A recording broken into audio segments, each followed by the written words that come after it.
Hello, welcome to electrical exam study. Today we discuss operating characteristic of DC generator. तो बच्चों आज हम पढ़ेंगे operating characteristic of DC generator की operating characteristic पढ़ेंगे। तो सबसे पहले हम बात कर देते हैं सेपरेटली एक्साइटेड डीसी जनरेटर की। देखो इसमें क्या होगा, सेपरेटली एक्साइटेड डीसी जनरेटर में फील्ड वाइंडिंग को अलग से सप्लाई देंगे, डीसी सोर्स है। देखो तो सेपरेटली एक्साइटेड डीसी जनरेटर में क्या करेंगे, हम जो भी फील्ड वाइंडिंग है इसको अलग से हम डीसी सोर्स से सप्लाई देंगे। ये वीएफ हमने सोर्स लगा रखा है यहाँ पे सप्लाई का फील्ड वाइंडिंग करंट में आईएफ। और ये हो गया हमारा आर्मेचर। देखो बेटा यहाँ पे ठीक है, लोड यहाँ पे लगा होगा, जो भी लोड होगा टर्मिनल पे। अब देखो यहाँ पे क्या होगा, जो हमारा आर्मेचर करंट है वो किसके इक्वल होगा, लोड करंट के इक्वल होगा। ऑब्वियसली बात है, तो आर्मेचर करंट लोड करंट के इक्वल होगा क्योंकि इससे जुड़ा होगा ये। अब हम इसके बाद बात कर लेते हैं, एक बार हम डिस्कस कर लेते हैं कि ऑपरेटिंग करेक्टरिस्टिक में कौन कौन सी करेक्टरिस्टिक होती है। उसके बाद हम सेल्फ एक्साइटेड डीसी जनरेटर की पढ़ेंगे। सबसे पहले हम बात कर लेते हैं नो लोड करेक्टरिस्टिक।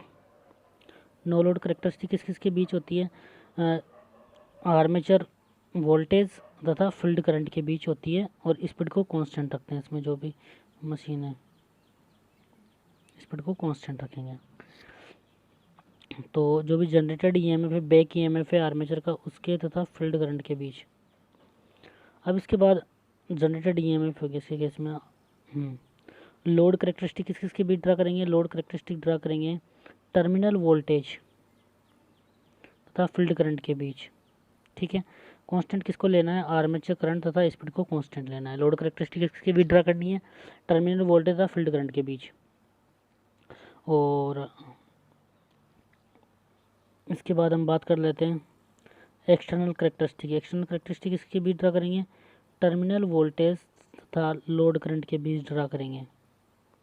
किसको कांस्टेंट लेंगे, फील्ड करंट तथा एंड स्पीड को कांस्टेंट लेंगे। ठीक है, अब हम देख लेते हैं इसकी करेक्टरिस्टिक। तो हमने 3 करेक्टरिस्टिक पढ़ी है। सबसे पहले कौन सी पढ़ी है, नो लोड पढ़ी है सबसे पहले हमने। देखो मैं बता देता हूँ आप लोगों को, नो लोड किसके बीच ड्रा करेंगे। नो लोड पे क्या होगा, देखो आर्मेचर करंट क्या होगा, जीरो होगा, कोई भी लोड नहीं लगा होगा। तो क्या होगा यहाँ पे EAVS जनरेटेड वोल्टेज होगा और फील्ड करंट होगा। इन तीनों को बीच ड्रा करनी है, स्पीड को कांस्टेंट लेना है। फिर इसके बाद हम बात कर लेते हैं लोड करेक्टरिस्टिक। लोड करेक्टरिस्टिक किसके बीच होगी, VTVS IF के बीच ले लेंगे। कांस्टेंट किसको लेंगे, स्पीड तथा आर्मेचर करंट को कांस्टेंट ले लेंगे। इसके बाद एक्सटर्नल करेक्टरिस्टिक इसकी बीच ड्रा करेंगे, VTVS इसके बीच ड्रा करेंगे लोड करंट के बीच। कांस्टेंट किसको लेंगे, फील्ड करंट तथा स्पीड को।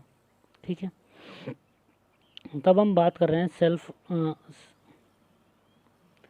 सेपरेटली एक्साइटेड डीसी जनरेटर की बात कर रहे थे हम। देखो ये रहा हमारे पास सेपरेटली एक्साइटेड डीसी जनरेटर, ये रहा हमारे पास, हम इसकी बात कर रहे हैं।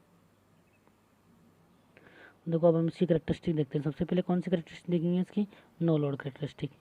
तो नो लोड करेक्टरिस्टिक मैंने बता ही दिया आपको, किस किस के बीच ड्रा करेंगे, ये ड्रा करेंगे generated EMF with field current के बीच। स्पीड को कांस्टेंट रखना है स्टार्टिंग में। तो देखो यहाँ पे इक्वल टू क्या हुआ, KN फाई एन हो गया।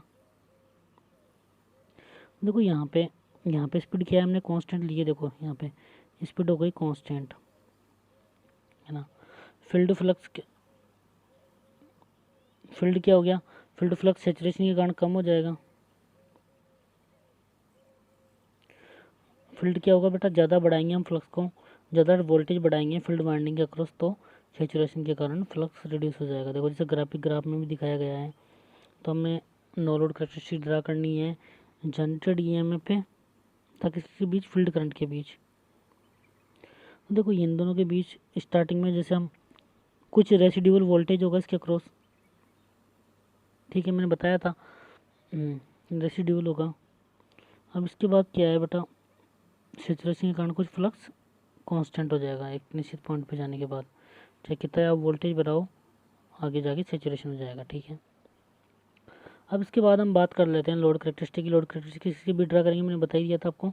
We T V S I F के बीच कांस्टेंट किसको लेना है, आर्मेचर करंट तथा स्पीड को कांस्टेंट लेना है। और देखो बेटा चलो इसमें नीचे देखो हमने अगर टर्मिनल वोल्टेज क्या होता है, जनरेटेड ईएमएफ है माइनस आई आर है, ठीक है, ये तो आपको पता ही होगा, मैं डायग्राम में और दिखा दूंगा आपको। तो ये बोल रहा है कि आर्मेचर करंट को कांस्टेंट लेना है, कांस्टेंट लेना है। तो क्या हो गया, आई आर ए कांस्टेंट हो गया पूरा। अगर आई आर ए कांस्टेंट हो गया तो वी टी लगभग किसके इक्वल हो गया, जनरेटेड ई एम एफ के इक्वल हो गया। और ई ए क्या होता है बेटा, फाई एन को कांस्टेंट ले रहे हैं, हमें फील्ड फ्लक्स को कांस्टेंट ले रहे हैं, स्पीड कांस्टेंट ले रहे हैं, तो ई किसके प्रोपोर्शनल हो गया, फाई एफ के, इसलिए वी टी भी लगभग किसके प्रोपोर्शनल हो जाएगा, आई एफ के प्रोपोर्शनल हो जाएगा।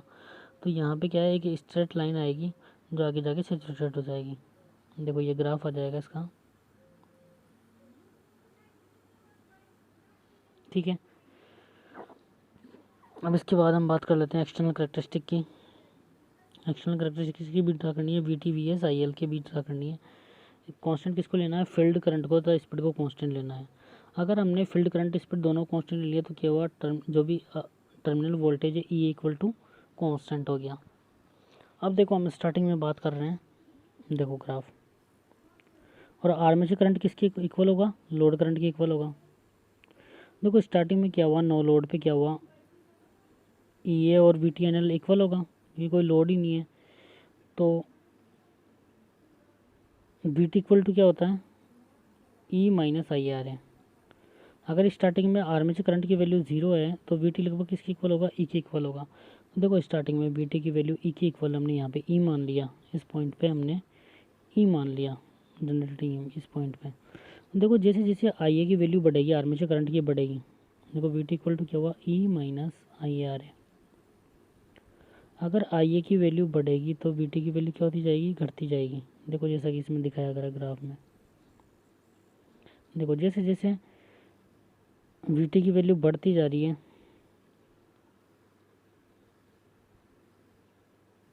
जैसे आर्मेचर करंट की बढ़ेगी, V T equal to E minus I R है। देखो यहाँ पे जैसे आर्मेचर करंट की वैल्यू बढ़ रही है, इधर क्या होगा, लोड करंट की वैल्यू बढ़ रही है, तो जो भी टर्मिनल वोल्टेज वो कम होता जा रहा है, जैसा कि इसमें दिखाया गया है। देखो ये, ठीक है, समझ में आ गया होगा आप लोगों को। अब देखो अब हम आगे चलते हैं।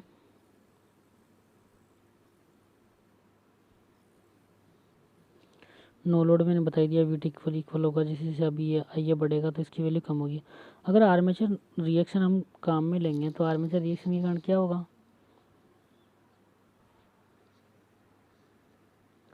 ग्राफ थोड़ा ऊपर शिफ्ट हो जाएगा, नीचे आ जाएगा, और आर्मेचर रिएक्शन के कारण और आर्मेचर फ्लक्स रिड्यूस होगा तो आर्मेचर करंट रिड्यूस होगा तो और ज़्यादा नीचे आ जाएगा ग्राफ, ठीक है।